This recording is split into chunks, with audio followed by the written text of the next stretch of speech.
الحمد لله حمدا كثيرا طيبا مباركا فيه كما يحب ربنا ويرضاه، وأشهد أن لا إله إلا الله وحده لا شريك له، وأشهد أن محمدا عبده ورسوله صلوات ربي وسلامه عليه وعلى آله وصحبه وسلم تسليما كثيرا. أما بعد. Melanjutkan pelajaran Al-Qaulul Mufid fi Adillati Tauhid karya Al-Allamah Muhammad bin Abdul Wahhab Al-Wasabi rahmatullahi ta'ala alaihi.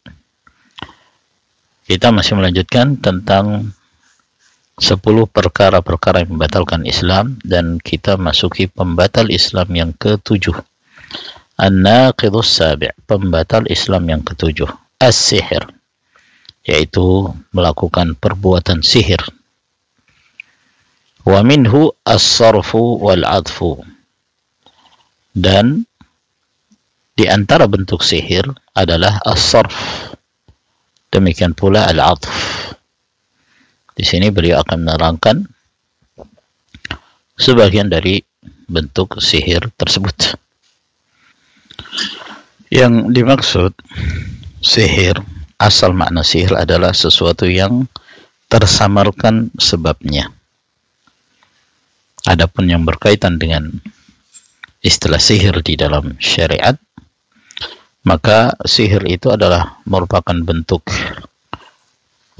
bacaan-bacaan tertentu atau mantra-mantra tertentu yang mengantarkan pelakunya untuk bekerja sama dengan para syaitan untuk memudaratkan atau hendak melakukan sesuatu, dan terkadang dalam bentuk obat-obatan yang dikonsumsi oleh seorang lalu kemudian memberi pengaruh baik dalam hubungan keluarga atau hendak memudaratkan orang lain. Maka termasuk di antara bentuk sihir yang disebutkan di sini, wa minhu as-sarfu wal-'atfu. Di antaranya adalah as-sarfu dan al-'atf. Fa amma as-sarfu, adapun yang dimaksud dengan sihir jenis as-sarf, fa huwa 'amalun sihriyun, maka ini adalah merupakan amalan sihir, yuqsadu minhu, yang dimaksudkan dari amalan ini taghyirul insani amma yahwahu, merubah kondisi manusia dari apa yang dia kehendaki, dari apa yang dia inginkan. Kasarfir rajuli an mahabbati zawjatihi ila bughdhiha, seperti memalingkan seorang lelaki dari mencintai istrinya menuju kepada kebencian. Jadi as-sarf itu maknanya adalah memalingkan. Jadi tujuan dari sihir tersebut untuk merusak hubungan suami istri, merusak hubungan keluarga. Yang tadinya seorang mencintai pasangannya, mencintai keluarganya, lalu ketika seorang terkena pengaruh sihir, maka terjadi perubahan. Dia akan melihat sesuatu yang lain pada keluarganya. Mungkin ditampakkan di hadapannya bahwa keluarganya itu memiliki keburukan pada rupanya atau yang semisalnya, yang menyebabkan munculnya kebencian dan kemarahan. Ini salah satu metode sihir yang dilakukan oleh mereka. Wa ammal 'atfu, adapun al-'atf itu sebaliknya. Fa huwa 'amalun sihriyun aidan, ini juga termasuk amalan sihir.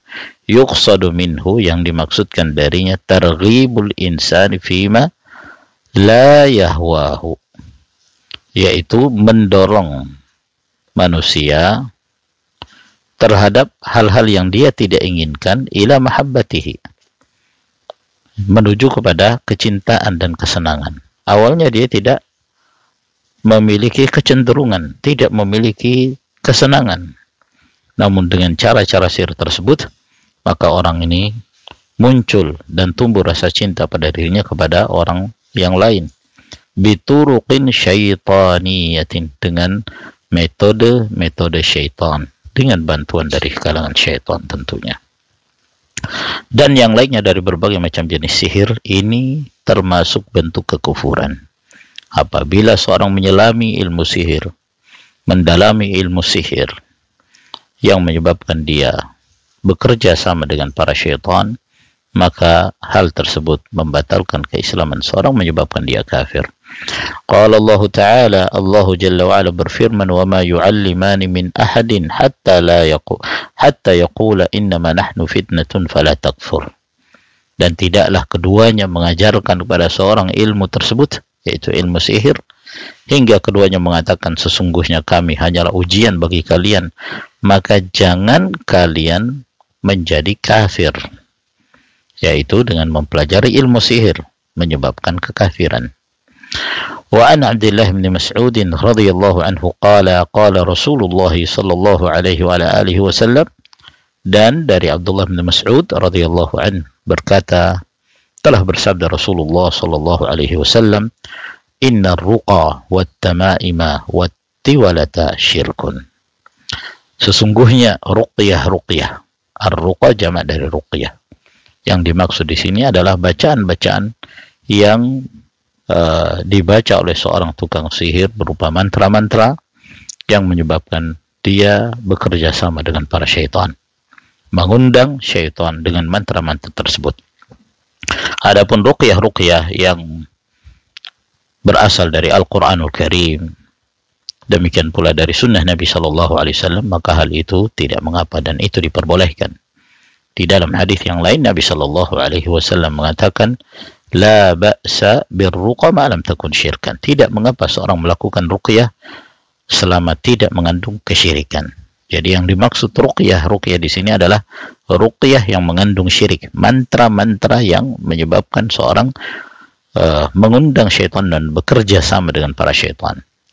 Wat-tama'im, at-tama'im jamak dari tamimah, dan tamimah adalah sesuatu yang biasa digantungkan di tubuh anak-anak atau di leher anak-anak, yang tujuannya adalah untuk menghindarkan anak tersebut dari terkena penyakit ain atau yang semisalnya. Dan biasa pula tujuan seorang untuk menolak bala, untuk menghindarkan anak tersebut dari berbagai hal-hal yang memudaratkan. Wattiwalata, attiwala adalah sesuatu yang dilakukan oleh seorang untuk menumbuhkan rasa cinta, seperti yang disebutkan sebelumnya, sihir jenis al-ataf. Maka attiwala itu termasuk jenis ini, yaitu sesuatu yang dilakukan yang akan menumbuhkan rasa cinta antara satu dengan yang lain. Ini semua, kata Nabi Shallallahu Alaihi Wasallam, syirkun, adalah merupakan perbuatan kesyirikan. Hadis ini diriwayatkan oleh Abu Daud dan dihasankan oleh Syekh Muqbil rahimahullah dalam kitabnya Sahihul Musnad, dan juga beliau menyandarkan riwayat ini kepada Al-Hakim dan disahihkan oleh Al-Albani dalam Sahihul Jami'.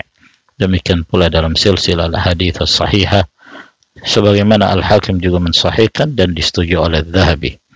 Hadis ini juga diriwayatkan oleh Ibnu Majah, Al-Imam Ahmad, At-Tabarani dalam kitabnya Al-Kabir, Ibn Hibban, demikian pula Al-Baihaqi. Wa sallallahu ala nabiyyina Muhammad wa ala alihi wa sahbihi wa sallama tasliman katsira. Walhamdulillahi rabbil alamin.